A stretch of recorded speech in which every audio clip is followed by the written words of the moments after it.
Ni aku bawa klien view unit Taman Impian Indah Seri Kembangan. Ada shop lot apartment. Marine Mall ada NSK, tu blok dia kat sana. So jadi kita akan attend buyer kat sana lah. Okay. Hujan pula guys. So sekarang kita tengah tunggu buyer datang lah. Tingkat 3 yang gelap. So kita tunggu owner sampai.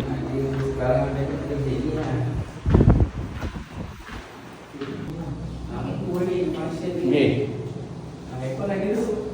Kon pun elok lagi. Besar tak? Anak akak seorang kan. Itu dia tadi view kita dekat shop apartment di Taman Impian Indah Seri Kembangan, Selangor. Dia nampak macam berminat. Buyer merupakan orang Sabah. Dan kebetulan pula penduduk-penduduk kat situ ramai orang Sabah. Dia tunggu tadi kat bawah tu, nampak pula kawan dia. So ni potensi untuk closing. Inilah dia. So aku harap dapat closing lah malam ni. So terima kasih kepada owner yang melantik saya sebagai ejen hartanah anda. InsyaAllah saya buat yang terbaik. Hari pada malam sampai ke malam kita kerja. Sampai esok pula.